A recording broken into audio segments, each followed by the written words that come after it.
एक छोटे से पहाड़ी कस्बे में रहता था बिट्टू, 14 साल का एक लड़का। उसकी दुनिया बहुत छोटी थी। स्कूल, माँ और शाम को पहाड़ी के ऊपर बैठकर बादलों को देखना। बिट्टू का एक ही सपना था, काश मैं कुछ बड़ा कर पाता, कुछ अलग। वो अक्सर अपने टूटे खिलौनों से मशीनें बनाता और कागज के पन्नों पर उड़ने वाले शहरों के नक्शे बनाता। एक दिन जब बारिश हो रही थी, बिट्टू ने देखा उसके घर के पीछे की पुरानी सड़क से धुआं उठ रहा है। वो जिज्ञासु था। वो भागता हुआ गया और वहां उसे मिला एक पुराना छोड़ा हुआ घर। घर के लकड़ी के दरवाजे पर लिखा था, इस घर में जो देखेगा वो अपने मन की सच्चाई देखेगा। बिट्टू ने धीरे धीरे दरवाजा खोला। अंदर अंधेरा था और बीचों बीच एक पुरानी खिड़की। वो खिड़की किसी सामान्य खिड़की जैसी नहीं थी। उसके शीशे हल्की नीली रोशनी में चमक रहे थे। बिट्टू ने झांक कर देखा और दंग रह गया।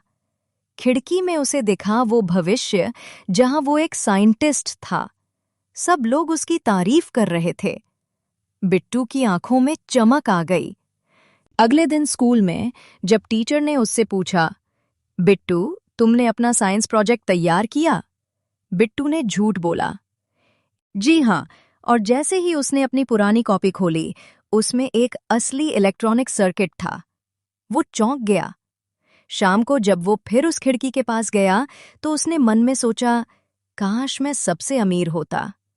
खिड़की के शीशे पर चमक आई और अगले दिन उसके घर के बाहर लोगों की भीड़ थी।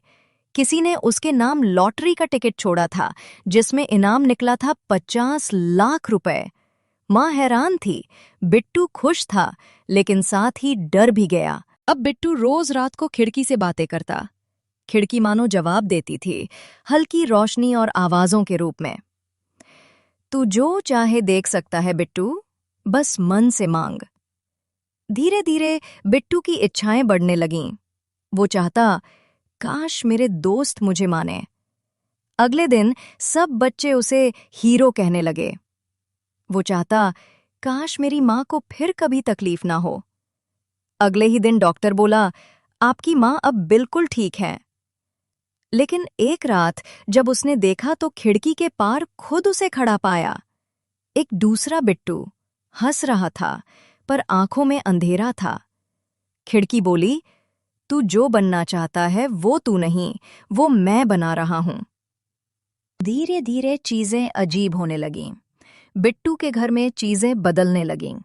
पुरानी चीजें गायब, नई चीजें आ रही थीं। स्कूल के बच्चे कहने लगे, तू तो यहाँ नया है ना, तू बिट्टू नहीं। माँ भी अजनबी की तरह देखने लगी।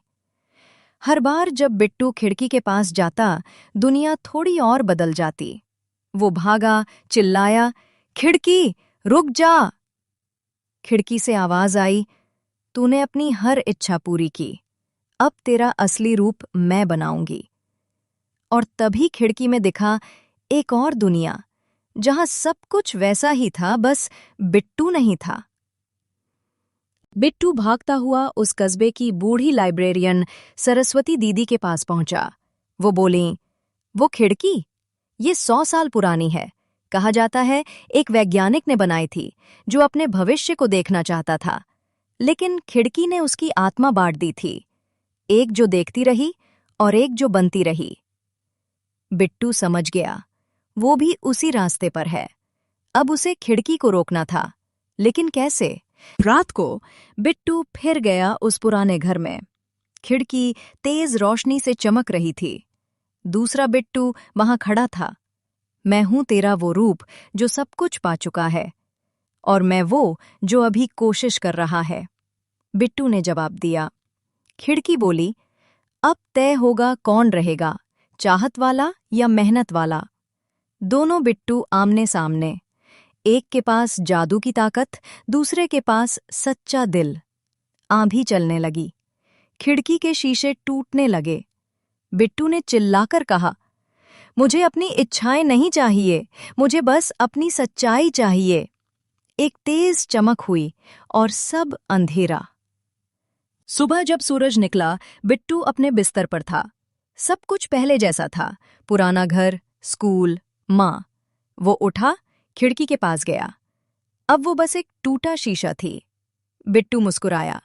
सपनों को देखना आसान है, उन्हें जीना कठिन, लेकिन जब जी लेंगे वही असली जादू होगा। हर इंसान के भीतर एक खिड़की होती है जो उसे वो दिखाती है जो वो चाहता है, लेकिन असली ताकत उस खिड़की को खोलने में नहीं, बल्कि खुद मेहनत से वो दुनिया बनाने में है।